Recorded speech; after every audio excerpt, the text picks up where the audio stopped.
You can't buy happiness, but you can buy carbon upgrades for your bike. In this video, I'm going to take you through each upgrade that I've made on my bike. None of them are needed, but need is a very strong word. And at the end of the video, I want you to let me know whether you think this is a dog of a bike or a fast bike. And maybe Chris and Jesse at the Aero show, mate, can let me know what they think of the bike. Saddle. It's absolutely solid. It's a Bjorn thing. Just a saddle to me.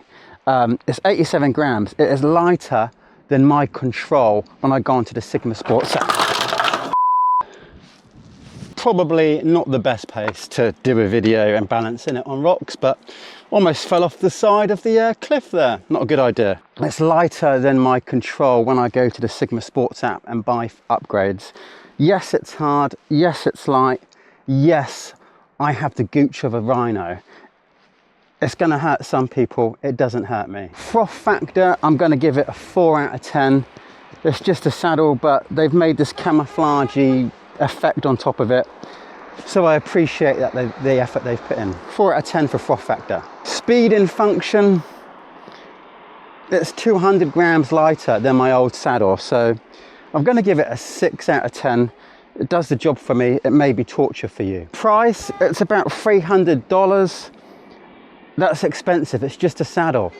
2 out of 10. My arse isn't that special. Sprint shifters, obviously they're perfect for sprinting, and you can change with your thumbs. So whilst you're in the drops, you can just move your thumbs about and change gear. My favorite thing about them though, is that if I'm going fast and I need to brake, and whilst I'm braking, it's a little bit tricky to change gears, you can just use your thumbs whilst you're braking. So then I just find that a lot easier whilst I'm slowing down, and I'm not in the wrong gear when I re-accelerate. You may find that a little bit weird, but once you've got them, I think you'll know what I mean. Speed and function, I'm going to give them a 10 out of 10. They directly affect your speed, so if you're in the middle of a sprint and you want to change gear really efficiently, they work amazingly well. And their function is 10 out of 10. They've never missed a beat. Price, 10 out of 10. I think they're around about 90 to 100 pounds. They work perfectly well. I absolutely love them. Galfer Rotors, 140 front, 140 back. They work just as good as my old Durace ones, which were 160 front, 140 back. Two 140s, they feel exactly the same. Some people complain that they come warped. I've never had that problem, and these are the only pair I've had, so I can't really comment on that. Froth factor, it's just a disc brake. I'm going to give it a 6 out of 10 just because it's a little bit different. However, is it that different when everyone seems to have them these days? Speed and function, 10 out of 10. They do a fantastic job with the function, with braking. They're obviously not going to speed you up, but they're lighter than the normal ones. They do a great job. Price, I think you can get them for like 50 quid. They're nowhere near as expensive as carbon tie. They're just as light, I think, and they work fantastically well. So I'm going to give them a 10 out of 10. CeramicSpeed pulley wheel. Did I buy it for speed? No. Did I buy it for the fact that it absolutely matches my bike? Yes, I did. Pure vanity. Froth factor, 10 out of 10. I love it. It matches my bike. Sick. Speed and function, 2 out of 10. It maybe saves a watt. Totally not needed, but it spins a lot better than the standard Shimano ones. And I appreciate that. Price, £300 to £500. Now, when you're buying things like this, you start justifying it by saying, well, I don't go out with the lads anymore, spending £100 every night, 4 times a month, which is like 400 quid. So therefore, I'm going to treat myself to a bike. Part. Crap. Wheels. Enve 6.7s. They're not your normal 6.7s. They've actually been tinkered even more. They've got Tactic hubs and Alpina spokes. Now, normally 6.7s are quite heavy, or heavier than the 4.6s, but because I've made them changes, they weigh about 1,280 grams, so very light. I think they're actually lighter than the 4.6s. They're fast, they're sexy, and they scream louder than your wife when they find out how much they cost. Totally worth it. Froth factor, 10 out of 10. These are sexy as hell. It's like putting Julian Michaels on your bike. Speed and function, they're smooth, they're fast, they're solid, they're light. I'm going to give them a 10 out of 10. Price, I'm going to give them a 2 out of 10. These are extremely expensive. I bought them from Strada Wheels in the UK. However, parting with my money was strangely romantic for these wheels. Raveman Lights, they did actually give me these, so I'm going to be honest. I actually think these are a little bit bulky, but I do think they're pretty cool, especially the front one. They do the good job. The only thing I would say is it makes your head unit come up high. So probably not that Aero. It's like having two head units on top of each other, but they look fantastic. Froth factor, I'm going to give it 8 out of 10, especially for the front light. I think that just looks awesome. Speed and function, I'm going to give a 5 out of 10. Speed-wise, they're probably not going to do anything for you, but function-wise, they work perfectly well.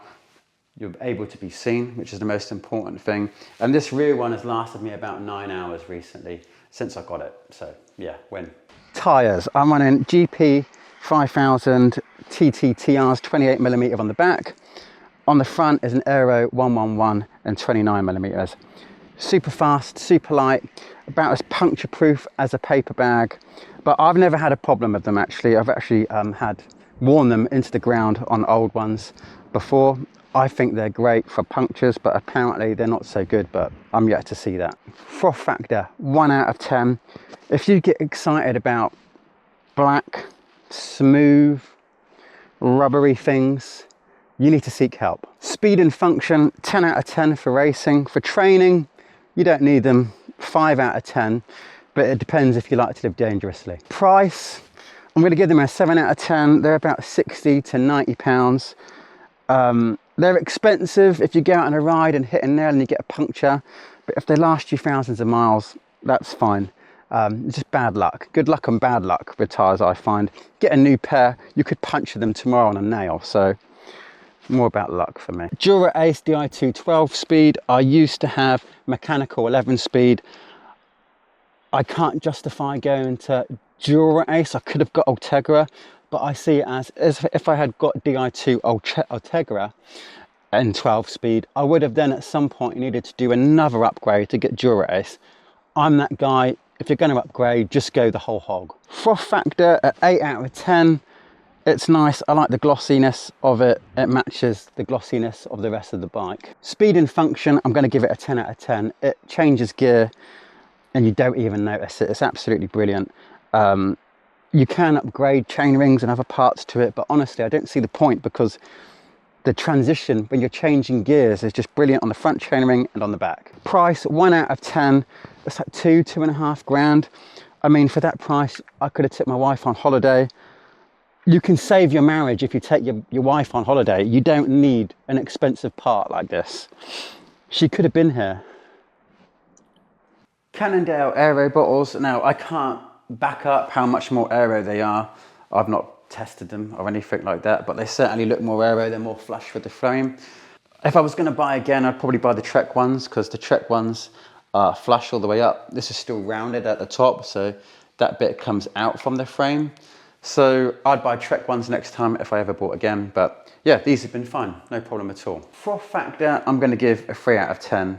They're just bottles and they're just more Aero than normal bottles. Speed and function, I'm going to give a 7 out of 10. It's probably a cheap way to get a good Aero gain, and they provide me with sugar water, so the function is perfect. Price, 6 out of 10. Probably actually really good if you're actually saving a few watts having them, but I don't know how many watts you save. But it's just a bottle, and I think they're about 20–30 pounds, so quite expensive, but I mean, if you're going to gain some watts, perfect.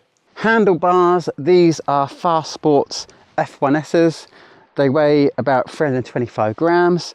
My old systemsix ones, they're like half a kilo. They were crap. These are 38 centimeter wide. My systemsix ones were 44, and they felt like an old Fiesta. These handlebars are so much better. I prefer them. I love them. I don't feel like I'm trying to direct a parachute on where I'm going. Froth factor, 5 out of 10. They're just a handlebar. They're clean. They're narrow. They're Aero. Good. Speed and function, they're light and fast. 8 out of 10. A lot better than the other ones I had before. Price, I'm going to say 7 out of 10. They're about $400, I think. They're a lot narrower, faster than the ones I had, like I said, and they were worth the money. Supacaz Sticky Cush Bartape, a lot of S's in that. but absolutely love that Bartape. It's soft, it makes your bike just feel nice to handle, and it's my favorite Bartape. I've had Bartape before where it's felt slippy or it's felt thin and it's just not nice on the way the bike feels. Highly recommend that. Mine is absolutely battered, and that's because I think I've had it on for like 18 months, 2 years. I've been waiting for a new bike to arrive all summer. So I thought, well, I'm not going to spend 30 quid on new Bartape because I'm waiting for a bike. But yeah, it's actually lasted me all year in that state. So fair play to Supacaz. Froth factor, I'm going to give it an 8 out of 10. It did use to match the color of my bike, so I think that's pretty cool. Speed and function, I'm going to give it a 10 out of 10. If something's comfy and it's going to inspire you to be able to ride your bike faster, I think that's good, because if you're slippy, you're not going to have much confidence around corners or in the wet or anything like that. So 10 out of 10 for that. Function's been great, it's soft, like I said, and it's lasted ages. So 10 out of 10. Price, I'm going to give 10 out of 10. I think you can get it for like 20, 30 pounds. For the way it makes your bike feel, I think that's just an absolute bargain. Pedals, I normally have Garmin Rallys parameter ones, and I love them until Mallorca. You see, this week they kind of fell apart when I needed them most. They came off the spindle, then I serviced them, put them back on, and it warped the middle battery connector-y bit. I was pretty annoyed with that, so I've had to put my Keo ones back on. So yeah, I'm not impressed with Garmin Rallys. They shouldn't be doing that. I had them for like 2 years. They're very expensive. Why would they just break like that? Froth factor, 1 out of 10. Garmin Rallys, they don't do anything for me. They're not excitable. Speed and function, 5 out of 10. Just, like I said, they were good when they were working, but yeah. Price, £800. They're giving me new ones, but I don't even want to talk about it. Rubber axle, Thru axles. Beforehand, I had a Mavic quick release. I always found that the quick release part was always hitting the wind. These are nice and flush to the frame. Probably going to save a couple of watts here and there. Maybe 2 at the front, 2 at the back. In my head, that's 4. I don't know. And yeah, I'm all about aero gains, so that's a perfect choice for me and my style of racing. Froth factor, 2 out of 10. It's just an axle. Speed and function, 5 out of 10. You're not going to gain many watts or anything like that. They function well. I've never had a problem with them, so yeah, 5 out of 10. Price, I think these are about 50 quid. I think that's an absolute bargain, because you're going to save a couple of watts here and there, and it's a cheap way to get a watt. Now, these are the top 3 upgrades that I actually love. Tyres, going from 25mm tyres before to 28 to 30mm tyres now. They are so much more comfy on the road. They're faster. They just feel so much better. It's probably the biggest change I found on my bike whilst doing any upgrade. Fantastic. Number 2 has to be the Farsports handlebars. Going from 44 to 38s was a massive change, and when you go back to going onto a 44, you just feel like they should be illegal. They just feel stupid when you're on a 44. So yeah, second is the Farsports F1S handlebars. Number 1 upgrade has to be the Enve 6.7s. They're light, they're loud, they're super fast, and they feel solid. They're more solid than most people's relationships. Now, whilst I was out in Mallorca, I raced the Masters Europa Cup on this setup. I'm telling you, this bike absolutely flies. I'll be uploading the video in the coming days, so if you haven't already, click subscribe below. So the only thing left remaining to swap out now on my bike is the frame, and I've actually done that.